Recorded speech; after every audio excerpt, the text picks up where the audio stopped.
പാലത്തായി കേസിൽ രാഷ്ട്രീയ പ്രതിരോധത്തിലായി CPM.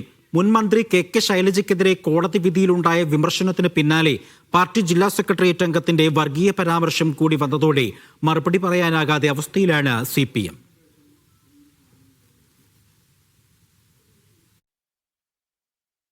പാലത്തായിൽ പീഡിപ്പിക്കപ്പെട്ട പെൺകുട്ടിയോട് മോശമായി പെരുമാറിയ കൗൺസിലർമാർക്കെതിരെ നടപടിയെടുക്കാത്ത മുൻ ആരോഗ്യമന്ത്രി കെ ശൈലജയുടെ നടപടിയെ കോടതി വിധിയിൽ വിമർശിച്ചിരുന്നു. നിക്ഷിപ്ത താൽപര്യക്കാരുടെ പ്രചരണമെന്നായിരുന്നു ഇതിനോടുള്ള CPM പ്രതികരണം. എന്നാൽ കോടതി വിധിക്ക് പിന്നാലെ ഒരു കൗൺസിലറെ സസ്പെൻഡ് ചെയ്തതോടെ പരോക്ഷമായി കോടതി വിമർശനത്തെ ശരിവയ്ക്കുകയാണ് സർക്കാർ ചെയ്തത്. ഈ വിവാദം അടങ്ങുന്നതിനിടെയാണ് CPM കണ്ണൂർ ജില്ലാ സെക്രട്ടേറിയറ്റ് അംഗം ഹരീന്ദ്രന്റെ വർഗീയ പരാമർശം വരുന്നത്.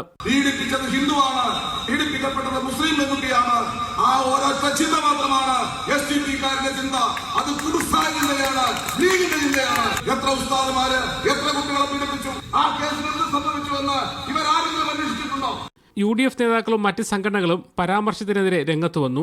അതേസമയം ഹരീന്ദ്രനെ പിന്തുണച്ച് സംഘപരിവാർ നേതാക്കൾ രംഗത്തെത്തി. ഇതോടെ വിശദീകരിക്കേണ്ട അവസ്ഥയിലായി CPM.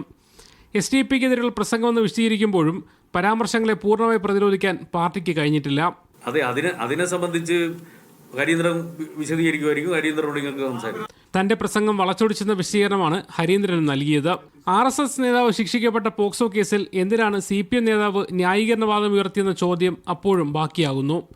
കേസുണ്ടായ ഘട്ടത്തിൽ പ്രതിയെ രക്ഷപ്പെടുത്താൻ ശ്രമിച്ചെന്ന ആരോപണം CPM-നെതിരെ ഉയർന്നിരുന്നു. പ്രതി ശിക്ഷിക്കപ്പെടുമ്പോഴും CPM പ്രതിരോധത്തിൽ തന്നെയാണ് എന്നതാണ് വസ്തുത. മീഡിയ 1 കണ്ണൂർ.